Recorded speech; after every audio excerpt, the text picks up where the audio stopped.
आज जो हमारा टॉपिक है वो विटामिन्स और मिनरल्स को लेकर है ना। विटामिन्स और मिनरल्स का हमारे लिए क्या रोल है ये समझने की जरूरत है। विटामिन्स और मिनरल्स को हम तब समझते हैं जब हमने बाकी के सारे सिस्टम को पढ़ लिया हो। लगभग सभी सिस्टम हमारे कंप्लीट हो गए। आपने देखा कि हमारा लीवर, हमारा हार्ट, हमारा पैंक्रियाज, हमारा स्प्लीन ये काम करते हैं, हमारी मांसपेशियां काम करती हैं, हमारे न्यूरॉन्स काम करते हैं। इनको कहीं ना कहीं रॉ मटेरियल के रूप में ग्लूकोज भी चाहिए, प्रोटीन भी चाहिए और इनको फैट भी चाहिए। इसके साथ साथ हमें विटामिन्स भी चाहिए और मिनरल्स भी चाहिए। अगर हम विटामिन्स और मिनरल्स के बिना इनकी कल्पना करें तो शायद बड़ा मुश्किल हो जाएगा कि हमारी मांसपेशियां काम कर पाएं। हमारे विटामिन्स और मिनरल्स हमारे लिए उतने ही महत्वपूर्ण हैं जितना हमारे शरीर के नॉर्मल काम करने के लिए बाकी सारी चीजें हैं। हालांकि इनकी जो डोज है यानी कि इनकी जो जरूरत है ये बहुत कम मात्रा में चाहिए, बहुत कम मात्रा में चाहिए। जैसे ग्लूकोज हमें सबसे ज्यादा चाहिए, प्रोटीन चाहिए, फैट चाहिए, लेकिन उतनी ज्यादा मात्रा में हमें विटामिन्स और मिनरल्स नहीं चाहिए। इसलिए आपने भी देखा होगा खाने की थाली में विटामिन्स और मिनरल्स को बहुत कम रखा जाता है। दाल कटोरी भरकर लेते हैं, उसमें मसाले तो थोड़े ही होते हैं, है ना। अगर हम सलाद खा रहे हैं तो सलाद तो बहुत कम ही खाते हैं, तो जिनसे हमें विटामिन्स या मिनरल्स मिल सकते हैं। या हम कोई सब्जी खा रहे हैं तो भी उनके अंदर विटामिन्स और मिनरल्स होते हैं जो कि हम मसाले के रूप में यूज करते हैं। हम काली मिर्च का यूज करते हैं, हम हल्दी का इस्तेमाल करते हैं, हम नमक का इस्तेमाल करते हैं और हम बहुत सारे मसालों का अलग अलग यूज करते हैं। ये कहीं ना कहीं हमें मिनरल्स की डेफिशिएंसी को कंप्लीट करता है। कहीं ना कहीं इनसे हमें विटामिन्स और मिनरल्स दोनों मिलते हैं। जब हम सलाद खाते हैं तो हमें विटामिन मिलते हैं। जैसे अगर हम गाजर खा रहे हैं तो क्या मिलेगा? विटामिन ए मिलेगा। मूली खा रहे हैं तो विटामिन डी मिलेगा या कैल्शियम मिलेगा, है ना। और अगर हम हरे पत्तेदार सब्जियां खा रहे हैं सलाद के रूप में तो हमें विटामिन B12 मिल जाएगा, फॉलिक एसिड मिल जाएगा। तो हमारे अगर हम नारियल पानी का इस्तेमाल करें तो मल्टी मिनरल्स मिल जाएंगे, हमें बहुत सारे पोषण तत्व मिल जाते हैं। तो हमें जरूरत है लेकिन बहुत कम मात्रा में है, और ये बहुत कम मात्रा में भी हमें पूरी ही जरूरत है। ऐसा नहीं कि बहुत कम मात्रा में तो हम इन्हें नेग्लेक्ट कर लेंगे, इन्हें हम नजरअंदाज कर देंगे। इन्हें हम नजरअंदाज बिल्कुल भी नहीं कर सकते, क्योंकि हमारे ऑर्गन्स को, हमारी मसल्स को, हमारी ग्लैंड्स को प्रॉपर फंक्शन करने के लिए इनकी जरूरत पड़ती है। जैसे अगर हमारे कैल्शियम की डेफिशिएंसी हो जाए तो हड्डियां कमजोर होने लग जाती हैं। कैल्शियम की डेफिशिएंसी हो जाए तो मसल्स में क्रैम्प्स आने लग जाते हैं। कैल्शियम की डेफिशिएंसी हो जाए तो हार्ट अपना काम नहीं करेगा। हमारे बॉडी के अंदर जिंक की डेफिशिएंसी हो जाए तो हमारी मेमोरी लॉस हो सकती है। विटामिन सी की डेफिशिएंसी हो जाए तो स्किन डिजीज आ सकती है। विटामिन ए की डेफिशिएंसी हो जाए तो रतौंधी हो सकती है, जिसको हम नाइट ब्लाइंडनेस कहते हैं। विटामिन B12 की डेफिशिएंसी हो जाए तो हमने पढ़ा था एनीमिया के चैप्टर में, पर्नीशियस एनीमिया हो सकता है। ऐसे अगर फॉलिक एसिड की डेफिशिएंसी हो जाए तो मेगालोब्लास्टिक एनीमिया हो सकता है, होल इन हार्ट हो सकता है, स्पाइना बाइफिडा हो सकता है, या मेनिंजोमाइलोसिस हो सकता है, या क्लेफ्ट लिप्स हो सकते हैं, तालु कटा हुआ पैदा हो सकता है बच्चा। ऐसे बहुत सारी बीमारियां हो सकती हैं हमारे विटामिन्स और मिनरल्स की डेफिशिएंसी से। इस चैप्टर में हम उन विटामिन्स और मिनरल्स के बारे में तो पढ़ेंगे जो हमारे लिए सबसे ज्यादा जरूरी हैं। ऐसे तो बहुत सारे विटामिन्स और मिनरल्स हमारे शरीर के अंदर होते हैं। लगभग कहते हैं कि 12 से 14 प्रकार के विटामिन्स हमारी बॉडी के अंदर हैं, 12 से 14 प्रकार के हमारे मिनरल्स हैं। लेकिन जो महत्वपूर्ण है, जो ज़्यादा जरूरी है, जिनके बिना हमारा शरीर नहीं चल सकता है, हम इस चैप्टर में उन विटामिन्स और मिनरल्स के बारे में जानेंगे। तो आइए शुरुआत करते हैं। मनुष्य का शरीर प्राप्त होना इस जीवन के लिए बहुत बड़ी बात है, नहीं तो कीड़े मकोड़े भी बन सकते थे हम। यह शरीर, यह ईश्वर की एक अनमोल कृति है। जीवन में पैसा होना जरूरी है, परंतु उससे भी ज्यादा जरूरी है कि हमारा शरीर स्वस्थ होना चाहिए। अगर हमारा शरीर स्वस्थ होगा तो हम पैसे और भी कमा लेंगे, लेकिन शरीर को हम पैसों से नहीं बचा सकते, है ना। शरीर को पैसों से नहीं बचा सकते।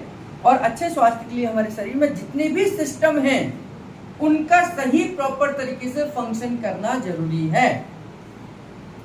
शरीर के सभी फंक्शन का केवल दो ही आधार है, जैसे हमने एंडोक्राइन सिस्टम में भी पढ़ा था कि एक नर्वस सिस्टम, एक हार्मोनल सिस्टम।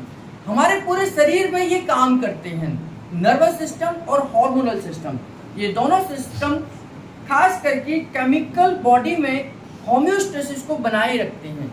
अब होम्योस्टेसिस का मतलब तो आप लोगों को पता चल ही गया होगा।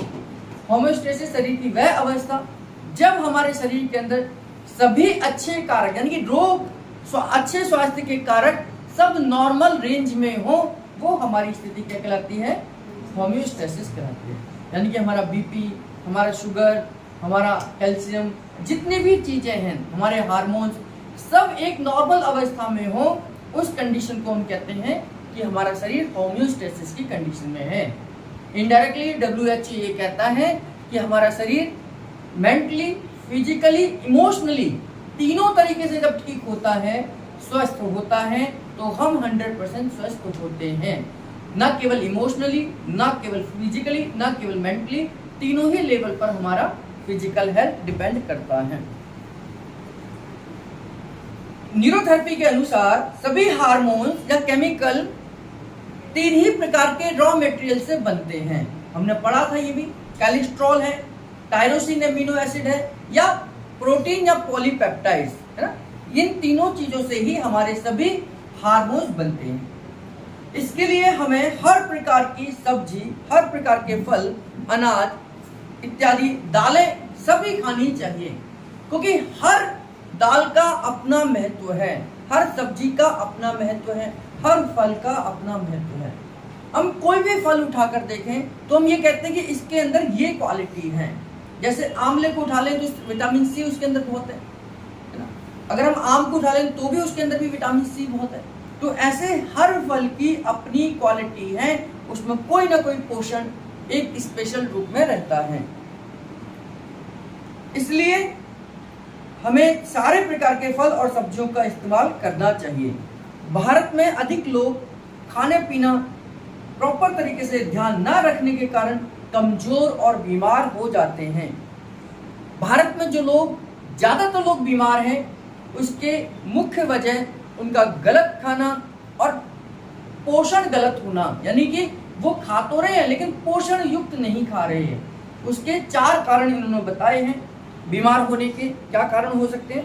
खाने की कमी के कारण कैलोरीज की कमी हो जाना। बहुत सारे देश में, हमारे देश में बहुत सारी ऐसी जगहें हैं जहां आज भी खाना कमाना उनके लिए एक स्ट्रगल है। आज हम खाने के बारे में नहीं सोचते, हमें पता है खाना तो हम खा ही लेंगे। कपड़े के बारे में नहीं सोचते, कपड़े भी हमारे पास बहुत है। आज हम बैंक बैलेंस के बारे में सोचते हैं कि हमारे पास करोड़ों लाखों रुपए होने चाहिए, हम ये सोचते हैं। लेकिन आज भी हमारे देश में बहुत सारी जगह ऐसी हैं जहाँ पर उनके लिए सबसे बड़ा स्ट्रगल है कि हम रात को क्या खाएंगे, हम रात के लिए कैसे पैसे जमा करें कि रात का भोजन हमें मिल जाए। तो उस कंडीशन में अगर हम देखें तो वो लोग बीमार हैं क्योंकि उनके पास पोषण नहीं है, भोजन नहीं है। तो भोजन की कमी की वजह से वे लोग बीमार हो जाते हैं। इसको बोलते हैं माल न्यूट्रिशन, यानी कि कुपोषण के शिकार हो जाते हैं।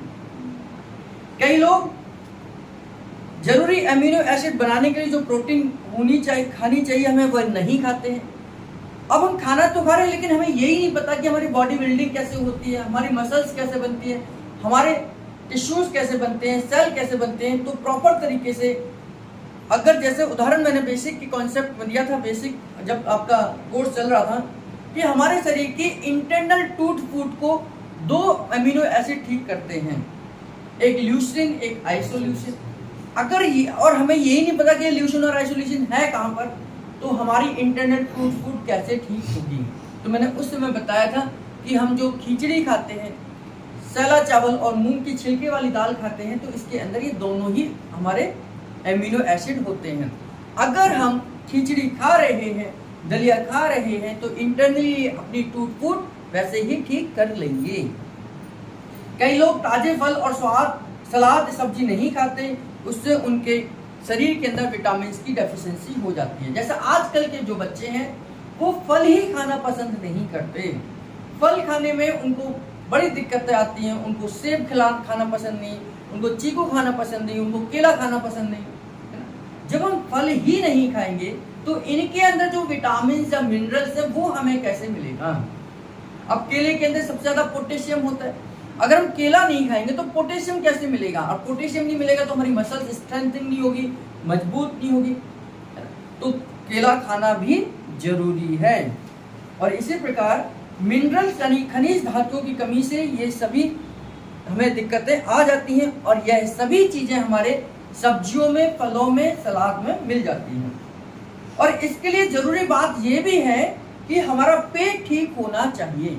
आप खा तो रहे हैं लेकिन डाइजेस्टिव सिस्टम ही ठीक नहीं है, तो फिर वो डाइजेस्ट कैसे होगा, एब्जॉर्ब कैसे होगा।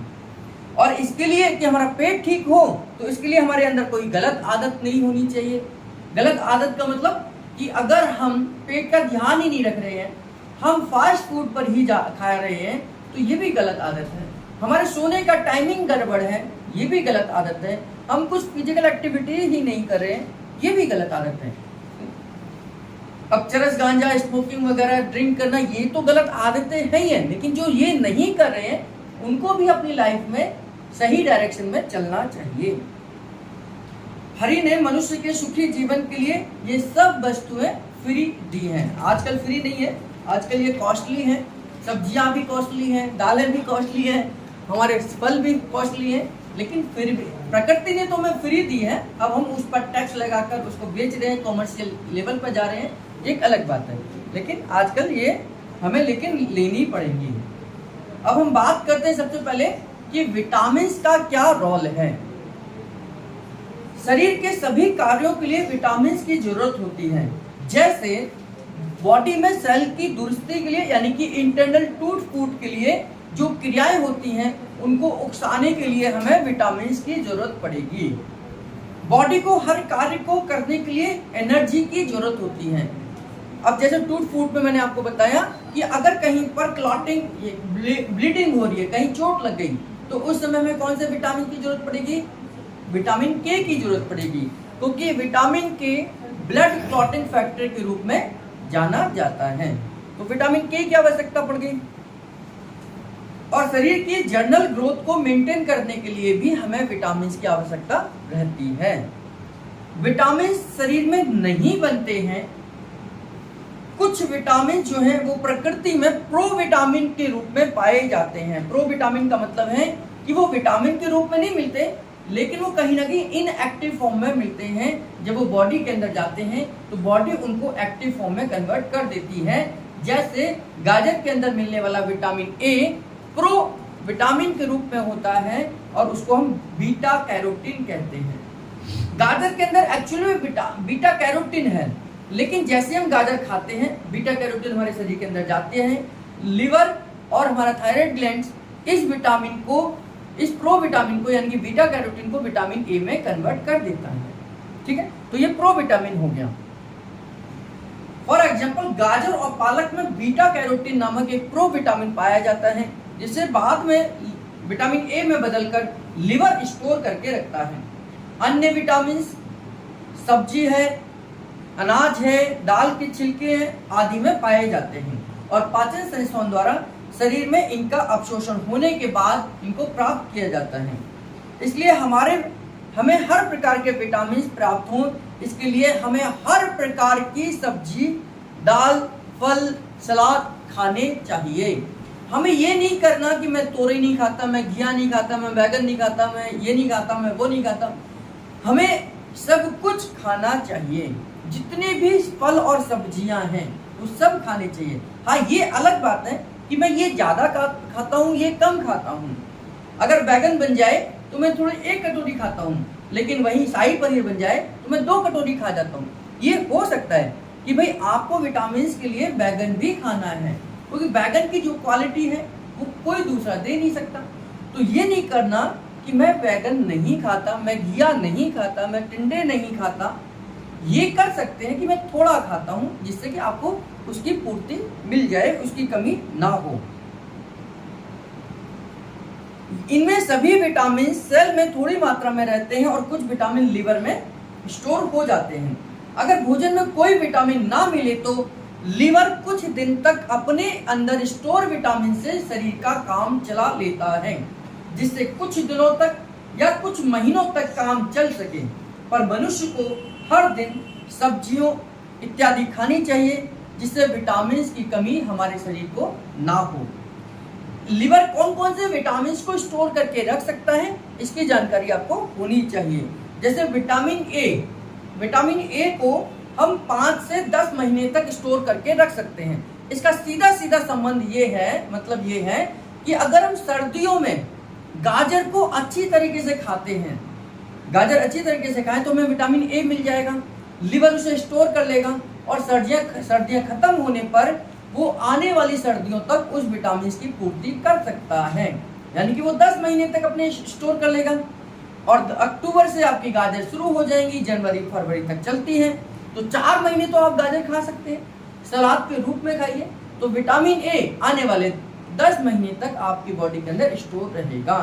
इसलिए मैं बार बार कहता हूँ, जिस मौसम में जो फल और सब्जी आते हैं, अगर हम उस मौसम में भरपूर मात्रा में वो खाते हैं तो आने वाले महीनों तक आपको इनकी डेफिशिएंसी नहीं होगी। और जब डेफिशिएंसी होने वाली होगी तब तक उसका मौसम फिर आ जाएगा, जब तक फिर हम उन्हें स्टोर कर लेंगे, फिर जब तक वो खत्म होने वाले होंगे फिर वो मौसम आ जाएगा। तो इस तरीके से हमारी प्रकृति साइकिल बदलती रहती है और हमें हमारे विटामिन खत्म होने से पहले एक नया वही सीजन दोबारा से आ जाता है। जैसे विटामिन डी 2 से 4 महीने हमारे शरीर के अंदर स्टोर रह सकता है। अब विटामिन डी 2 से 4 महीने का मतलब ये है कि अगर हम डेली धूप में कुछ समय बिताते हैं तो विटामिन डी हमें मिलता है। और कई लोग कहते हैं कि बहुत कम, कई 1-2 महीने धूप नहीं आती, तो 1-2 महीने धूप नहीं आ रही है तो उसका स्टोरेज तो हमारे पास 2-4 महीने का तो है ही है, लेकिन बाकी जो महीने धूप आ रही है उस समय पर हमें विटामिन डी नेचुरली मिलना चाहिए। विटामिन बी कॉम्प्लेक्स जो है वो कुछ दिनों तक स्टोर रहता है, जो कि हमें 12 महीने मिलती है हरी सब्जियां, तो हमें इसके स्टोर करने की ज्यादा जरूरत नहीं है। हरी सब्जियां चाहे वो गर्मी हो, बरसात हो या सर्दी हो, हरी सब्जियां तो हमें मिलती ही रहती हैं। इसी प्रकार विटामिन B12 हमारे शरीर के अंदर 1 से लेकर 4 या 5 साल तक स्टोर रह सकता है, क्योंकि ये सबसे ज्यादा जरूरी विटामिन है, सबसे ज्यादा जरूरी विटामिन है। इस विटामिन की डेफिशिएंसी से हमारे न्यूरोलॉजिकल डिसऑर्डर आ जाते हैं, हमें अनेक बीमारियां आ सकती हैं, हमारा पूरा का पूरा नर्वस सिस्टम कमजोर हो सकता है। Vitamin A, vitamin D, vitamin E और विटामिन के ये फैट में सॉल्युबल विटामिन हैं।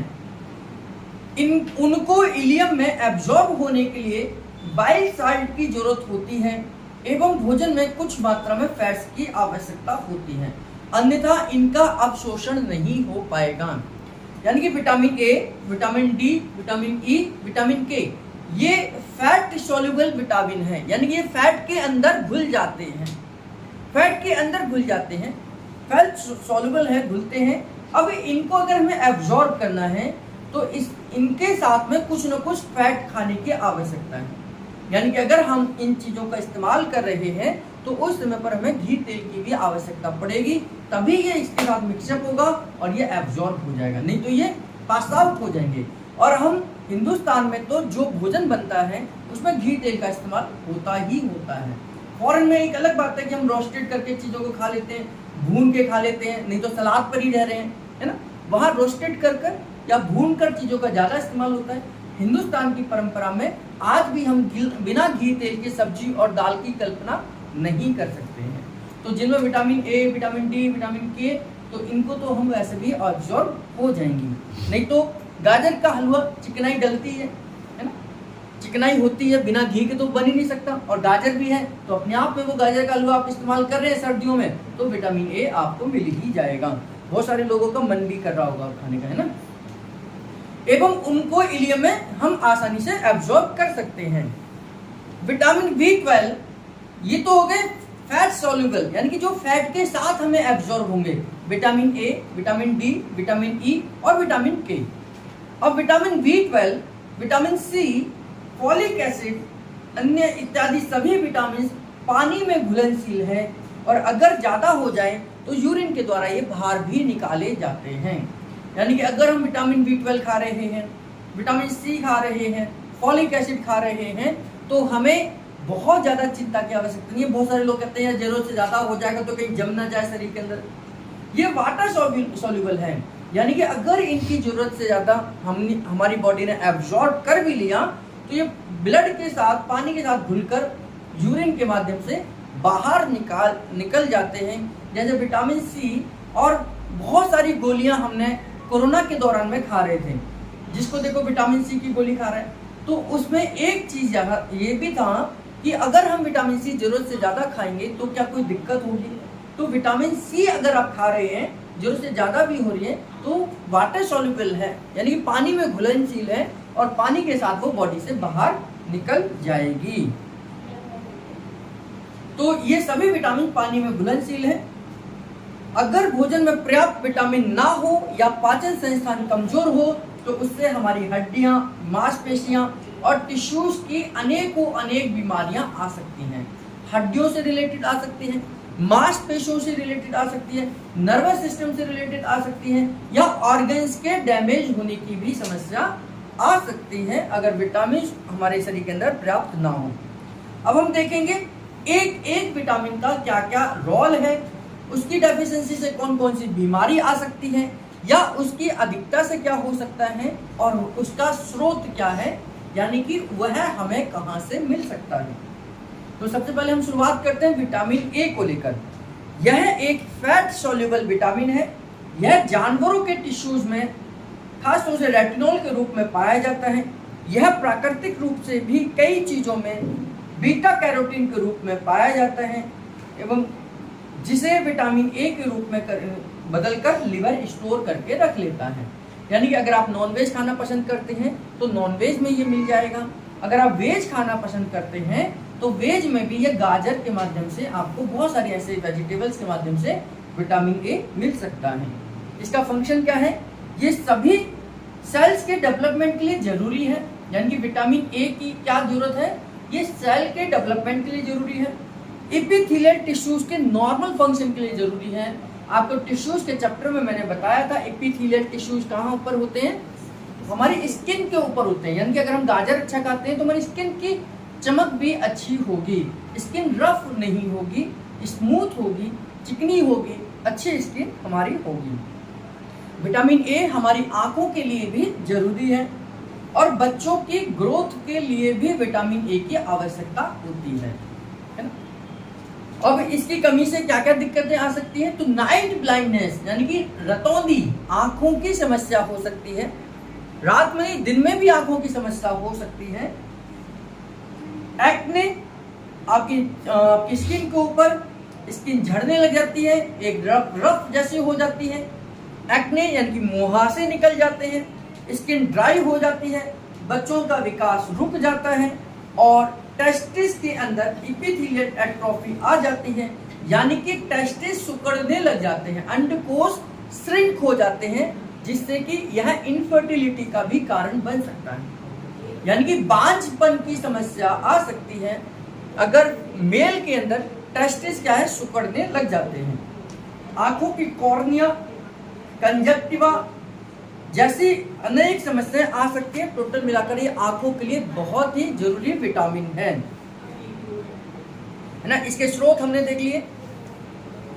इसके स्रोत क्या है, जो अगर आप एग खाते हैं तो उसके पीला वाला भाग जो है उसके अंदर मिल जाता है, चिकन के अंदर, दूध के अंदर, घी के अंदर, मक्खन के अंदर, दालों के अंदर, पीले फल सब्जियों के अंदर, गाजर के अंदर, पपीते के अंदर, कद्दू जिसको सीताफल कहते हैं, काशी फल कहते हैं या कद्दू भी बोलते हैं ना, मक्का है और हरे पत्तेदार सब्जियों में ये विटामिन ए भरपूर मात्रा में मिल जाता है।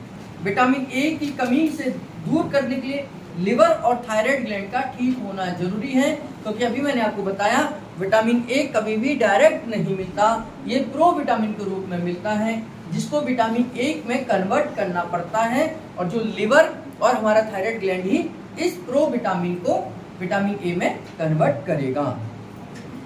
अगला विटामिन हमारा है विटामिन डी। यह विटामिन लिवर में स्टोर रहता है और मजबूत हड्डियों और दांतों के लिए आवश्यक है। विटामिन ई हम विटामिन डी जो है हड्डियों के लिए और दांतों के लिए मजबूती के लिए आवश्यक है। इसका फंक्शन क्या है? 1.25 DCC नामक हार्मोन बनाने के लिए हमारा विटामिन डी जरूरी है। हमने ये देखा था कि विटामिन डी जो है हमें सूरज की रोशनी से मिलता है। अंदर हमारी स्किन के ऊपर एक चमड़ी है, चमड़ी के ऊपर के अंदर एक केमिकल होता है जो कन्वर्ट होता है और बाद में जाकर ये विटामिन डी में कन्वर्ट होता है और यह विटामिन आपके 1.25 DCC हार्मोन के लिए आवश्यक है। अगर विटामिन डी कमजोर होगा यानी कि विटामिन डी की डेफिशिएंसी होगी तो आपके अंदर 1.25 DCC हार्मोन की भी डेफिशिएंसी होगी और अगर आपके अंदर 1.25 DCC हार्मोन की डेफिशिएंसी होगी तो कैल्शियम की भी डेफिशिएंसी आपके शरीर के अंदर होगी। इसी कारण से अन्न नलिका में GIT में कैल्शियम को सोखा जाता है और इसी की मदद से विटामिन डी की मदद से ही हम कैल्शियम को एब्जॉर्ब कर पाते हैं आपके स्मॉल इंटेस्टाइन के इलियम सिकल वाल के अंदर से। विटामिन डी एक खास प्रकार का कैल्शियम बाउंडिंग प्रोटीन बनाता है जिसके द्वारा इंटेस्टाइन की एपिथेलियल सेल के अंदर कैल्शियम को सोखा जाता है। अगर इसकी डेफिशिएंसी हो जाए तो क्या होगा? बच्चों में रिकेट्स की समस्या हो सकती है। रिकेट्स का मतलब है कि पैर का टेढ़ा मेढ़ा हो जाना। पहले के समय पर जब ब्लैक एंड व्हाइट टीवी चलती तो उसमें बहुत बार ये ऐड आता था रिकेट्स का, है ना, कि उसमें पैर बच्चे टेढ़े मेढ़े हो जाते थे, पैर टेढ़े मेढ़े हो जाते थे। तो रिकेट्स की समस्या ये बच्चों के अंदर जन्मजात हो जाती है, यानी कि जन्म लेते ही अगर उनके अंदर कैल्शियम की डेफिशिएंसी हो जाए तो जैसे जैसे बच्चों की ग्रोथ होगी उनके पैर टेढ़े मेढ़े हो जाएंगे, पतले से हो जाते हैं, वो टेढ़े मेढ़े से चलते हैं। तो इस तरीके से रिकेट्स की समस्या हो जाती है। बड़ी उम्र में अगर ये होता है तो उसे ऑस्टोमलेशिया कहते हैं, हड्डियों का असाधारण रूप से टेढ़ा मेढ़ा हो जाना। अब बड़े रूप में हुआ तो ये हड्डियां कैल्शियम की डेफिशिएंसी से हो रहा है तो अब वो लैक्स हो जाते हैं। महिलाओं के, जेंट्स के आपने देखा होगा पैर ऐसे टेढ़े मेढ़े धनुष की तरह हो जाते हैं। ये वाला जो पार्ट है ये धनुष की तरह हो जाता है, ऐसे अंदर की तरफ मुड़ जाता है। तो इसको हम क्या बोलते हैं? ऑस्टोमलेशिया। ऑस्टोमलेशिया रूप में होता है और कैल्शियम की एब्जॉर्प्शन या बनना नहीं हो पाएगा, यानी कि विटामिन डी की डेफिशिएंसी होगी तो कैल्शियम एब्जॉर्ब नहीं होगा। बोन्स नरम हो जाएंगे और एबनॉर्मल हो जाएगी।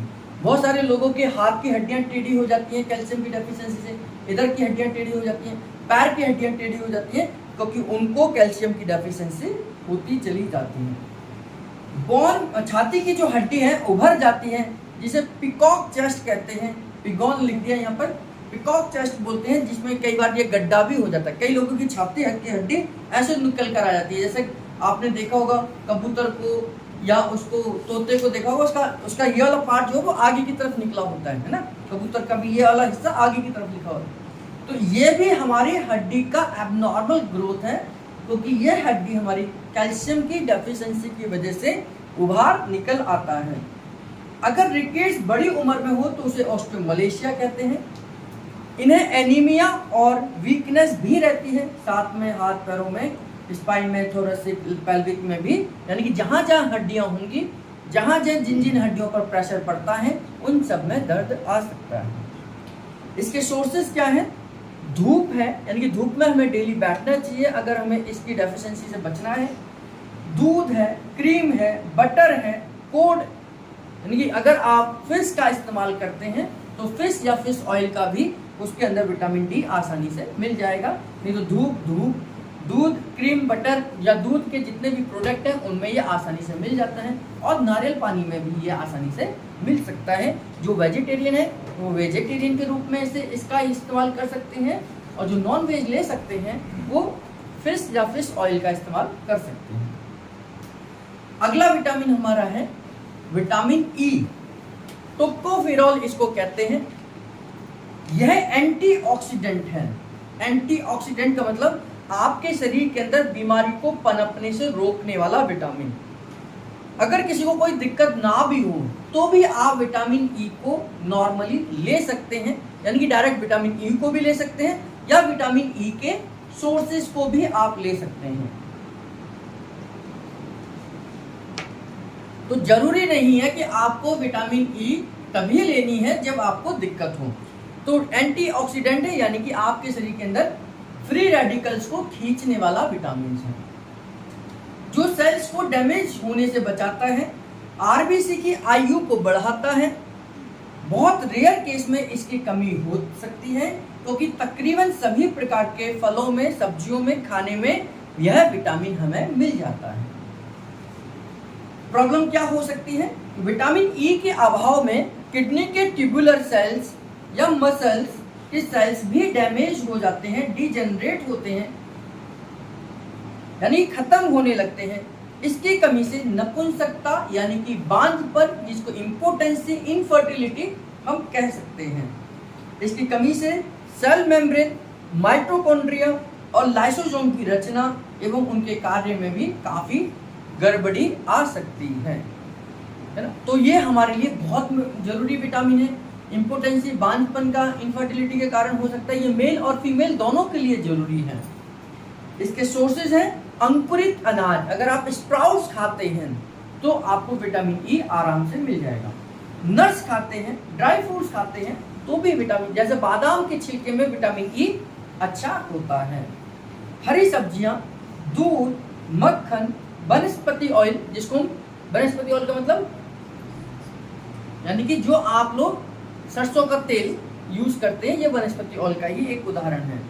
एवं साबुत अनाज के अंदर ये पाया जाता है। अगर आप मोठ खाते हैं, चने भिगोकर खाते हैं, दाल कोई भिगोकर खाते हैं, जब वो अंकुरित हो जाती है, स्प्राउट बन जाते हैं उनके, तो विटामिन ई उनके अंदर भरपूर होता है ना। तो ये सोर्सेज भी हमें पता चल गए, इसकी बीमारी भी पता चल गई कि क्या बीमारी इसकी डेफिशिएंसी से होगी। अब हम देखते हैं विटामिन के बारे में।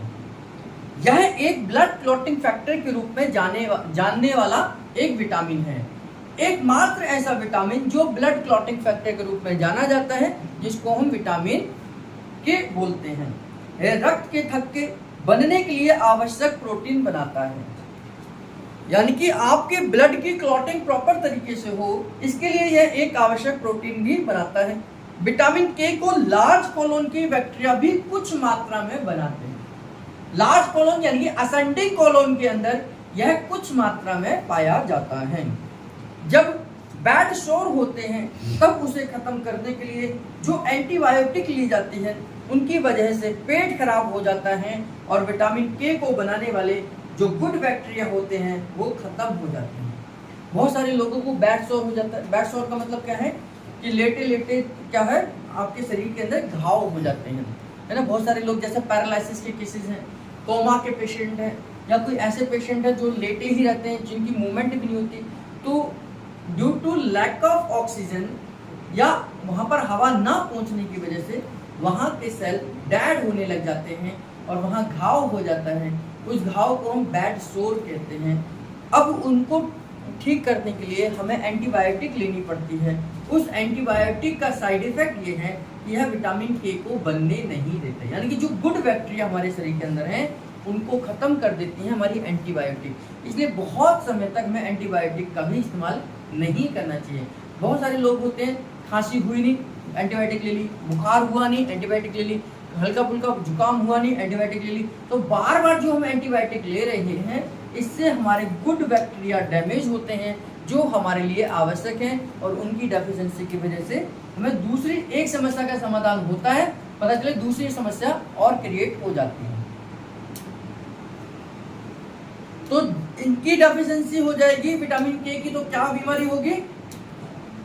जख्म नहीं भरेगा, यानी कि जो घाव हो गया है शरीर के अंदर वो हील नहीं होगा, ब्लड क्लॉटिंग नहीं होगा। रक्त जमने के लिए कैल्शियम के साथ साथ विटामिन के की भी आवश्यकता होती है। अगर फैट ठीक से ना पचे तो कैल्शियम का एब्जॉर्प्शन नहीं होगा, जिसके कारण भी ब्लड क्लॉटिंग नहीं होगा। यहाँ पर इन्होंने ब्लड क्लॉटिंग का एक फॉर्मूला दिया हुआ है, ब्लड क्लॉटिंग का फॉर्मूला दिया हुआ कि ब्लड क्लॉटिंग कैसे होता है। तो ब्लड क्लॉटिंग के लिए सबसे पहली चीज होती है प्रोथ्रोम्बिन। ये कहाँ से आती है? लिवर से आती है। प्रोथ्रोम्बिन लिवर से आती है। कैल्शियम ऑलरेडी ब्लड में होता है, तो prothrombin plus calcium plus thrombokinase. Thrombokinase का मतलब जब चोट लगती है तो चोट लगने पर हमारी प्लेटलेट टूटती है, भाई यहाँ चोट लगेगी तो यहाँ के ब्लड कैपिलरीज टूटेंगी, तो इनके टूटने पर, खास तौर से प्लेटलेट के टूटने पर थ्रोम्बोकाइनेज निकलता है। ब्लड में प्लेटलेट के टूटने पर थ्रोम्बोकाइनेज निकलता है। तो ये thrombokinase plus calcium plus prothrombin, ये तीनों आपस में मिलकर थ्रोम्बिन बनाती हैं। क्या बन गया? थ्रोम्बिन बन गया। थ्रोम्बोकाइनेज, कैल्शियम जो ऑलरेडी ब्लड के अंदर होगा कैल्शियम तो, और प्रोथ्रोम्बिन लिवर से निकलता है। जैसे ही आपको इंजरी होती है वैसे ही लिवर स्टिमुलेट हो जाता है और अपने अंदर से ब्लड क्लॉटिंग फैक्टर्स को रिलीज करता है। तो प्रोथ्रोम्बिन लिवर तुरंत निकालेगा जब चोट लगेगी, कैल्शियम बॉडी के अंदर पहले से ही है, और थ्रोम्बोकाइनेज चोट लगने पर टूट निकलती है।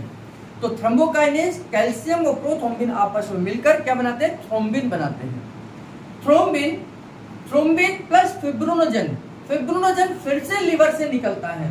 फिब्रिनोजन के बाद 2-3 ब्लड क्लॉटिंग फैक्टर हैं, प्रोथ्रोम्बिन, फिब्रिनोजन। अब फिब्रिनोजन फिर लिवर से निकलता है और थ्रोम्बिन के साथ मिलकर फिब्रिन बनाता है। फिब्रिनोजन प्लस थ्रोम्बिन आपस में मिलकर फिब्रिन बनाते हैं। और फिब्रिन क्या है? एक जाल होता है, एक जाल होता है। फिब्रिन क्या है? एक जालनुमा स्ट्रक्चर है। इस तरीके से फिब्रिन ये जाल है, इस तरीके से जालनुमा स्ट्रक्चर बन गया। और इसके ऊपर क्या होता है कि यहाँ आकर ब्लड सेल जमा हो जाती है, अब यहाँ से निकल नहीं पाती है। तो जब यहाँ से ब्लड सेल यहाँ जमा हो जाती है तो यहाँ पर ब्लड क्लॉटिंग हो जाती है। मेरी बात समझ आई कि प्रोथ्रोम्बिन कहाँ से निकला? लिवर से निकला। कैल्शियम ऑलरेडी ब्लड के अंदर था। थ्रोम्बोकाइनेज कहाँ से निकला? जब आपको चोट लगी तो चोट लगने पर जो सेल टूटी तो सेल के टूटने पर थ्रोम्बोकाइनेज निकला। तो thrombokinase plus calcium plus prothrombin आपस में मिलकर थ्रोम्बिन बनाते हैं। थ्रोम्बिन फिब्रिनोजन के साथ मिलता है, यह फिब्रिनोजन फिर लिवर से आता है, लिवर फिब्रिनोजन को रिलीज करता है। फिब्रिनोजन प्लस थ्रोम्बिन आपस में मिलकर फिब्रिन बनते हैं। फिब्रिन प्लस फिब्रिन क्या है? एक जालनुमा स्ट्रक्चर है, और इससे बाकी की जो अच्छी वाली सेल है जो बाहर निकल रहा है ब्लड, वो यहाँ आकर टकराता है और यहीं पर एक चिपक जाता है, जिससे कि यहाँ पर एक ब्लड क्लॉटिंग फैक्टर बन जाता है और इस तरीके से ब्लड क्लॉट हो जाता है। ठीक। प्रोथ्रोम्बिन एक प्लाज्मा प्रोटीन है। लिवर विटामिन के की हेल्प से इस प्रोथ्रोम्बिन को थ्रोम्बिन में बदल देता है और आगे चल के यह ब्लड क्लॉटिंग के लिए जरूरी है। यहाँ पर ये जो प्रोसेस हुई, इस प्रोसेस में विटामिन के का रोल होता है। विटामिन के की उपस्थिति में ही प्रोथ्रोम्बिन थ्रोम्बिन में कन्वर्ट होती है। ठीक है, समझ आ गया विटामिन के का और इसका पूरा कॉन्सेप्ट। अब अगला विटामिन जो हमारा है वो विटामिन B12 है। न्यूरोथेरेपी के हिसाब से भी बहुत जरूरी है। विटामिन B12 को हम चेक कर सकते हैं, है ना? कहाँ चेक करते हैं? पेल्विक बोन के, लेफ्ट पेल्विक बोन के यहाँ पर हम इसको विटामिन को चेक करते हैं। लेफ्ट में पेल्विक बोन के आगे के हिस्से पर यहाँ पर हम चेक करते हैं। अगर यहाँ पर दर्द है तो विटामिन B12 की डेफिशिएंसी है। यह विटामिन रेड ब्लड सेल्स, जिसको हम RBC कहते हैं, इसके अंदर है। यानी कि यह विटामिन जो है RBC को बनाने के लिए बहुत जरूरी है एवं नर्व्स के स्वास्थ्य के लिए भी अति आवश्यक है। मैंने नर्वस सिस्टम में भी बताया आपको कि विटामिन B12 की बहुत जरूरत है। हमने ब्लड के चैप्टर में भी पढ़ा कि विटामिन B12 की डेफिशिएंसी से एक हमें एनीमिया हो जाता है, जो कि परनीशियस एनीमिया है। इसकी कमी से एनीमिया हो जाता है एवं ब्लड में कमजोरी आ जाती है। इसका स्टोर, एक अच्छी बात यह है कि 5 से 6 साल तक हमारे लिवर के अंदर स्टोर रहता है। अगर आज बॉडी में इसकी कमी है, यानी कि इसकी कमी की वजह से कोई प्रॉब्लम है, तो इसका मतलब कि पिछले 5 साल से आपके लिवर के अंदर विटामिन B12 की डेफिशिएंसी चल रही है। यानी कि पिछले 5 साल से आपकी स्मॉल इंटेस्टाइन से कैल्शियम, ये विटामिन B12 सोखा नहीं जा रहा है और पेट में इतने सालों से इंट्रिंसिक फैक्टर नहीं बन रहा है। मोस्टली विटामिन B12 की कमी खाना ठीक से ना पचने के कारण ही होती है। यानी कि अगर विटामिन B12 की डेफिशिएंसी है तो उसके 2-3 कारण हो सकते हैं। पहला कारण कि आप विटामिन B12 को इनटेक ही नहीं कर रहे, यानी कि विटामिन B12 को खा ही नहीं रहे। दूसरा कि आप खा तो रहे हैं, लेकिन हमने ये पढ़ा था डाइजेस्टिव सिस्टम में कि विटामिन B12 को कौन कवर करता है, इंट्रिंसिक फैक्टर कवर करता है। तो विटामिन B12 को आप खा रहे हैं लेकिन इंट्रिंसिक फैक्टर नहीं बन रहा। अब इंट्रिंसिक फैक्टर भी बन रहा है, विटामिन B12 भी खा रहे हैं आप, लेकिन ये एब्जॉर्ब भी नहीं हो रहा। तो 3 वजह हो सकती हैं विटामिन B12 की डेफिशिएंसी से, की कमी होने की वजह। पहला कि आप विटामिन B12 को नहीं खा रहे, दूसरा कि आपकी बॉडी के अंदर इंट्रिंसिक फैक्टर नहीं बन रहा पेट के अंदर, और तीसरा कि बॉडी इसे एब्जॉर्ब ही नहीं कर रही। तो इन तीनों को ध्यान में रखते हुए हमें काम करना है। इसके फंक्शन क्या है, क्या काम करता है ये? आरबीसी के उत्पादन और उनके मैच्योरेशन में हेल्प करता है। मैच्योरेशन का मतलब आरबीसी के बनने की प्रोसेस को हम मैच्योरेशन प्रोसेस कहते हैं। ग्रोथ यानी कि शरीर के विकास को बढ़ावा देता है। नर्वस सिस्टम के सही स्वास्थ्य के लिए बनाए रखने के लिए जरूरी है, यानी कि नर्व को मजबूत बनाता है। अधिक इसकी कमी हो जाए तो पैरालिसिस भी हो सकता है। 3 तरीके से पैरालिसिस मैंने आपको बताया था।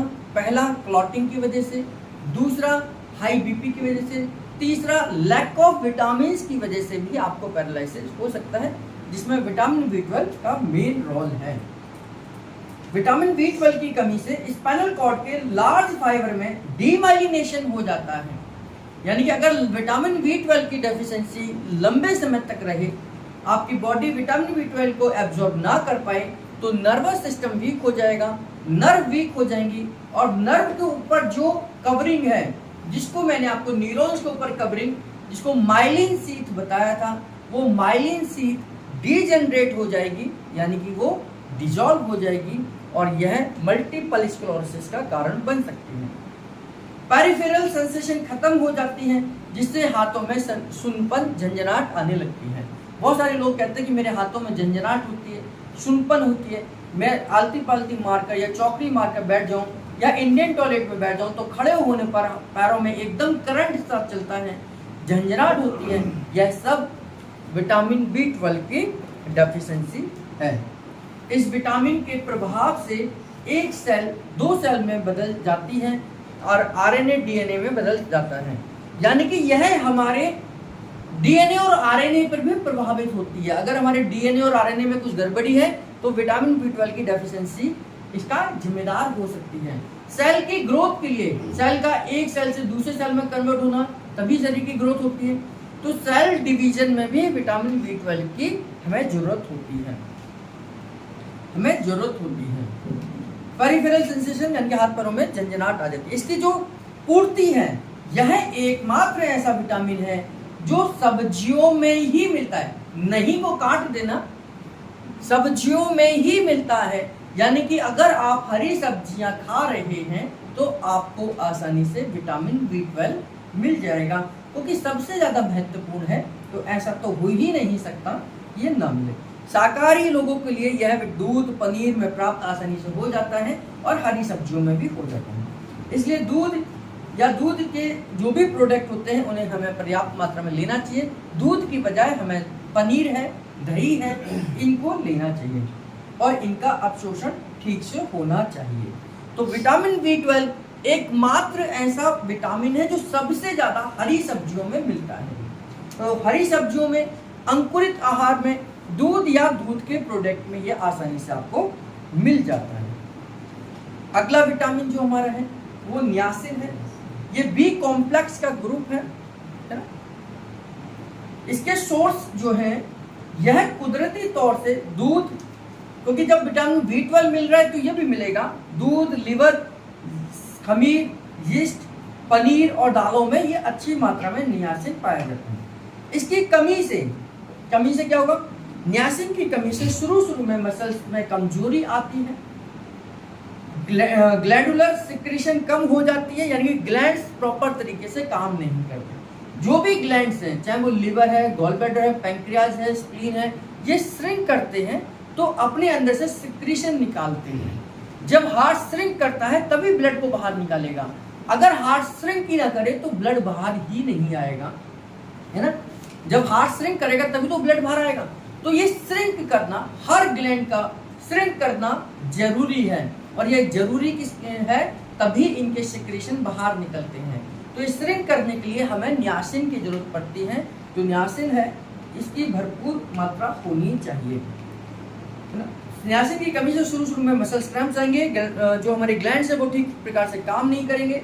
ज़्यादा कमी से बॉडी के टिश्यू समाप्त होने लग जाते हैं, सेंट्रल नर्वस सिस्टम में खराबी आ जाती है, डिमेंशिया हो जाता है, या कई प्रकार के मानसिक बीमारियां आ जाती हैं। डिमेंशिया क्या है? भूलने की बीमारी है ना, भूलने की बीमारी को हम डिमेंशिया कहते हैं। और डिमेंशिया किसी भी एज में हो सकता है, नौजवानों को भी डिमेंशिया हो सकता है। अल्जाइमर एक ऐसी बीमारी है जो बुढ़ापे में होती है। अल्जाइमर भी भूलने की बीमारी है, डिमेंशिया भी भूलने की बीमारी है। अल्जाइमर खास तौर से किसी स्पेसिफिक एलिमेंट्स की कमी से होता है, लेकिन डिमेंशिया हमारे नियासिन की डेफिशिएंसी से होता है, भूलने की बीमारी। बहुत सारे लोग, नौजवान लोग भी भूलने लग जाते हैं, बूढ़े लोग भी भूलने लग जाते हैं। बूढ़ों के लिए तो हम कहते हैं कि ये उम्र का तकाजा है कि भूलने लग जाते हैं, लेकिन अगर नौजवान लोग भी भूलने लग जाएं तो उसका मतलब कहीं ना कहीं उनको नियासिन की डेफिशिएंसी हो रही है, जिसको हम डिमेंशिया कह सकते हैं। डिमेंशिया का मतलब याददाश्त की कमजोरी होना। मैंने आज कुछ पढ़ाया, कल आपसे पूछा और भूल गए, तो इसका मतलब डिमेंशिया का केस नहीं है ना। डिमेंशिया का केस का मतलब कि जो कुछ याद था, आपको कल नाम पता था और आज भूल गए, वो डिमेंशिया है। मुंह के अंदर की झिल्ली में इन्फ्लामेशन आना, मुंह के अंदर छाले हो जाते हैं, ये नियासिन की डेफिशिएंसी है। एब्डोमेन और पाचन संस्थान बिगड़ जाते हैं, पेट में दर्द होना, कई बार पेट में दर्द हो जाता है, तो ये पेट के अंदर क्रैम्प्स आते हैं। बहुत सारे लोगों को पता है कि पेट के अंदर भी क्रैम्प्स आते हैं, तो पेट के अंदर जो वाइटेज आते हैं, मसल्स पेन हो जाता है, ये नियासिन की डेफिशिएंसी से हो सकता है। पैलेग्राम, जवान पर कालापन, काली जवान होना। काली जवान होना मतलब पैलेग्रा यानी काले काले डॉट होना। काली जवान का मतलब वो नहीं कि जो कुछ भी बोल दो और वही हो जाए, है ना। वो तो काली जवान वैसे होती है बोलने वाली, कि ऐसे कोई गलत बोल दे और गलत ही हो जाए, वो काली जवान अलग है। लेकिन एक डेफिशिएंसी के तौर पर होना, ये काली जवान है आपके नियासिन की डेफिशिएंसी। न्यूरोथेरेपी में हम इन सभी बीमारियों का सफल उपचार कर सकते हैं, क्योंकि हम पेट को ठीक कर बीमारी का इलाज करते हैं, जिसके लिए हम UDF treatment, HCl formula, niacin point का दर्द निकालना तथा vitamin B12, multi heparin, multivitamin formula देकर इन तरीके की बीमारी का इलाज करते हैं। नियासिन ट्रिप्टोफैन से बनता है और यह एक एसेंशियल एमिनो एसिड है। ट्रिप्टोफैन से सेरोटोनिन भी बनता है, जो नर्वस सिस्टम का न्यूरोट्रांसमीटर है, जो नींद लाने के लिए और मन को शांत रखने के लिए जरूरी है। इन्होंने ये कहा है कि नियासिन जो है वो ट्रिप्टोफैन से बनता है। ट्रिप्टोफैन एक एसेंशियल एमिनो एसिड है, जो हमें कहीं ना कहीं प्रोटीन के रूप में लेना पड़ेगा। तो प्रोटीन और विटामिन, इन दोनों के मिक्सअप से हमारा नियासिन बनेगा, तब जाकर ये हमारे नर्वस सिस्टम पर काम करती है। इसी प्रकार अगला जो विटामिन है वो क्या है? थायमिन। थायमिन क्या है? थायमिन को विटामिन B1 भी कहते हैं। बी कॉम्प्लेक्स का है, बी कॉम्प्लेक्स मतलब B1, B2, B3, B12। Vitamin thiamine क्या है? B1 का B1 भी कहते हैं। थायमिन खास तौर पर कार्बोहाइड्रेट और कई अमीनो एसिड को प्रयोग में लाने के लिए बहुत जरूरी है। यह नर्वस सिस्टम के लिए भी बहुत जरूरी है। इसके सोर्सेज हैं सूखा खमीर, अंकुरित अनाज, कई बीजों की बाहरी परतें, यानी बहुत सारे जैसे बीज होते हैं, उनके ऊपर जो बाहरी लेयर होती है उनके अंदर पाए जाते हैं। चावल, अनाज, जैसे गेहूं है, गेहूं के ऊपरी छिलके में भी ये पाया जाता है थायमिन। चावल है, चावल के जो धान है, धान के ऊपरी छिलके के अंदर ये थायमिन पाया जाता है। चावल के अनाज की भारी परतों में मिलता है। बॉडी को रोज 1.5 मिलीग्राम लगभग थायमिन की जरूरत होती है। थायमिन की कमी हो जाए, थायमिन का हम कहाँ चेक करते हैं? तो फॉलिक एसिड और थायमिन चेक करते हैं। तो राइट साइड में फॉलिक एसिड है और पीछे की तरफ थायमिन है ना। अगर यहाँ दर्द है किसी को, इस पॉइंट में मुझे नहीं है, तो अगर यहाँ चेक करने पर दर्द है तो इसका मतलब आपको थायमिन की कमी हो सकती है। तो थायमिन की कमी से, थायमिन को हम B1 भी कहते हैं और ये हमें 1.5 मिलीग्राम की जरूरत पड़ती है। पेट खराब होना, सख्त कब्ज होना, इनडाइजेशन यानी कि कॉन्स्टिपेशन होना, एनोरेक्सिया, भूख ना लगने को हम मेडिकल टर्म में कहते हैं एनोरेक्सिया, डिप्रेशन, बार बार फीवर आना, इंटेस्टाइन का बिगड़ना और गैस्ट्रोनोमी यानी पेट की मसल्स का फड़फड़ाना, जो हम कहते हैं कई बार क्रैम्प्स आना, पेट की मांसपेशियों में फड़फड़ाने लग जाती है। बहुत सारे ऐसे पेशेंट आते हैं, वो कहते हैं सर यहाँ पे भी धड़कन हो रही है नाभि की, यहाँ पे भी धड़कन है। बहुत सारे पेशेंट कहते हैं सर क्या 2-3 नाभि होती है हमारी? नाभि तो एक ही होती है, लेकिन वो फड़कन है, जो धड़कन है वो फड़कन है, और जो थायमीन की डेफिशिएंसी की वजह से होती है। पेट गड़बड़ है इनका, इसलिए उनको हर जगह पर ऐसा लगता है कि यहाँ पे भी नाभि हो रही है, यहाँ पे भी नाभि है, यहाँ पे भी नाभि है। नाभि तो एक ही जगह पर होगी, है ना, बाकी सब क्या है, वो फड़फड़ाहट है। मस्कुलर डिस्ट्रोफी एवं फटीग यानी थकान होना है, थायमीन की डेफिशिएंसी से होता है। मस्कुलर डिस्ट्रोफी का मतलब है मसल्स का डिस्ट्रॉय होना, ये मस्कुलर डिस्ट्रोफी है। तो मसल धीरे धीरे डेड होने लग जाती हैं, और इसको हम बोलेंगे कि ये थायमीन की डेफिशिएंसी से है। ब्लड में अधिक देर तक ग्लूकोज की कमी होने के कारण टिश्यूज ढीले पड़ जाते हैं, जिससे बेरी-बेरी नामक एक रोग आ जाता है। बेरी-बेरी नामक रोग सुना है? बेरी-बेरी रोग एक रोग होता है जो थायमीन की डेफिशिएंसी से आता है। थायमीन की डेफिशिएंसी से इसलिए आता है क्योंकि वहाँ के जो सेल हैं वो डेड हो जाते हैं, और वो डेड इसलिए होते हैं क्योंकि वहाँ पर ऑक्सीजन की डेफिशिएंसी हो जाती है और ग्लूकोज की डेफिशिएंसी हो जाती है। क्योंकि टिश्यूज में एटीपी की कमी के कारण मसल ढीले पड़ जाते हैं, और थायमीन की कमी, यह थायमीन की कमी के कारण होता है। अगर थायमीन कम होता चला जाए तो मसल्स क्या है, कमजोर हो जाएंगे, और उन कमजोर होने की वजह से वहां पर ऑक्सीजन और ब्लड की सप्लाई रुक जाएगी, और वहां पर सेल डैमेज होने लग जाते हैं। इसी बीमारी को हम बेरी-बेरी कहते हैं, यानी कि मसल्स का डैमेज होना ड्यू टू थायमीन की वजह से होना, ये बेरी-बेरी रोग कहलाएगा। हार्ट मसल्स में ढीलापन आ जाता है, उनमें रक्त का बहाव 2 गुना बढ़ जाता है, और जिससे लंग्स में स्वेलिंग आ जाती है। अब हार्ट के मसल्स लूज हो गए, ब्लड आ रहा है, और लूज हो जाएंगे तो और ज्यादा आएगा। अब ये श्रिंक कर नहीं पा रहे क्योंकि ढीले हो गए, तो श्रिंक कर नहीं पाएगा तो ब्लड यहीं रुका रहेगा। यहाँ रुके रहने की वजह से इस एरिया में, क्योंकि हार्ट किसको स्वेल करता है, हार्ट किसके पीछे, लंग्स के साथ ही है, तो हार्ट जब फैलेगा तो लंग्स को सप्रेस करेगा, और लंग्स से रिलेटेड बीमारी आ जाती है। तो लंग्स और हार्ट दोनों एक साथ बीमार पड़ते हैं। एलिमेंट्री में अगर थायमीन के पॉइंट का दर्द निकाल दिया जाए तो हम इन बीमारियों में राहत पहुंचा सकते हैं। इसके लिए हमें विटामिन फॉर्मेशन बहुत कामयाब उपचार है। हम vitamin formation, right vitamin formation से ऐसा कर सकते हैं। अगला है फॉलिक एसिड। गर्भ अवस्था के 3 महीने में बच्चे के सही विकास के लिए जरूरी है। फॉलिक एसिड की डेफिशिएंसी से बहुत सारी बीमारियां होती हैं, ये हमने पहले भी पढ़ा है, और खास तौर से गर्भ अवस्था में फॉलिक एसिड की डेफिशिएंसी बिल्कुल भी नहीं होनी चाहिए। फॉलिक एसिड हरी सब्जियों में भरपूर मात्रा में है, ज्यादा पकाने से ये खत्म भी हो जाता है। ऐसा नहीं है कि आप उबाले जा रहे हैं, सीटी पर सीटी लगाए जा रहे हैं, ज्यादा सीटी भी लगा देते हैं सब्जी के अंदर तो भी उसके विटामिन खत्म हो जाते हैं। तो बहुत ज्यादा पकाकर, बहुत ज्यादा भूनकर, बहुत ज्यादा तलकर नहीं खाना चाहिए, नहीं तो उसके अंदर के न्यूट्रिशन वैल्यू भी कम हो जाती है। ऐसा राजीव दीक्षित जी भी कहते हैं, है ना। फॉलिक एसिड की हरी सब्जियों में मिलता है, ज़्यादा पकाने से खत्म हो जाता है।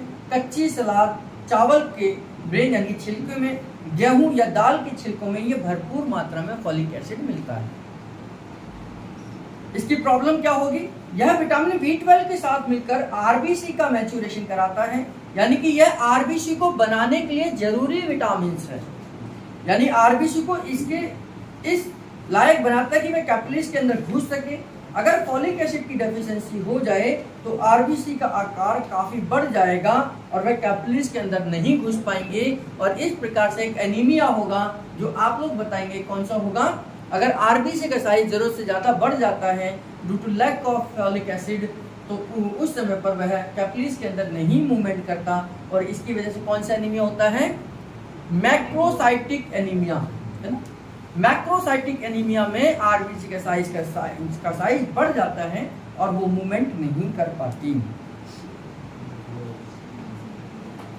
और फॉलिक एसिड की डेफिशिएंसी से मेगालोब्लास्टिक एनीमिया हो सकता है, और साथ में लिखा हुआ है मैक्रोसाइटिक एनीमिया, जो अभी मैंने आपको नाम बताया था। होल इन हार्ट यानी दिल में छेद हो सकता है, वो प्यार मोहब्बत वाला छेद नहीं, ओरिजिनल छेद हो जाता है ना, फॉलिक एसिड की डेफिशिएंसी से। होल इन हार्ट हो सकता है, स्पाइना बाइफिडा की दिक्कत हो सकती है, यानी कि आपके शरीर के मन के जो है वो आधे बने हुए हो सकते हैं, आपके जो मन के हैं अनडेवलप्ड हो सकते हैं। अनडेवलप्ड जब मन के होते हैं तो इसको स्पाइना बाइफिडा कहते हैं। मेनिंजोमाइलोसिस हो सकती है, पूरे शरीर की मांसपेशियों में दर्द हो सकता है, भड़कन हो सकती है। तो शरीर की मांसपेशियों में दर्द का होना मेनिंजोमाइलोसिस या मेनिंजोसिस यानी खास प्रकार के किसी एक हिस्से में हो सकता है। पेशेंट कई बार कहता है कि छाती में पेन है, कई बार कहता है फेस में पेन है, कई कहता है पीछे बैक में पेन है, तो खास प्रकार के किसी एक हिस्से में भी हो सकता है। मस्कुलर डिस्ट्रॉफी हो सकती है, मसल्स का डैमेज लगातार हो सकता है, मसल डिस्ट्रॉय हो सकती है, क्लेफ्ट लिप्स हो सकते हैं, आपके होठ कटे हुए पैदा हो सकते हैं बच्चे, क्लेफ्ट पैलेट हो सकता है, तालू कटा हुआ पैदा हो सकता है अगर आपको फॉलिक एसिड की डेफिशिएंसी बाय बर्थ चल रही है। तो न्यूरोथेरेपी में हम फॉलिक एसिड की कमी को, फॉलिक एसिड के पॉइंट के दर्द को निकाल कर ठीक कर सकते हैं। इसके लिए फॉलिक एसिड फॉर्मूला देते हैं और साथ में कुछ बच्चों को 10 पेन मल्टीप्लाई बाय 3 ट्रीटमेंट भी देने से काफी लाभ मिला है। यानी कि 10 पेन मल्टीप्लाई बाय 3 ट्रीटमेंट भी फॉलिक एसिड की डेफिशिएंसी को कंप्लीट करता है। होल इन हार्ट के लिए 10 पेन मल्टीप्लाई बाय 3 ट्रीटमेंट बहुत उपयोगी ट्रीटमेंट है और इससे बहुत अच्छे रिजल्ट्स हमें देखने को मिले हैं।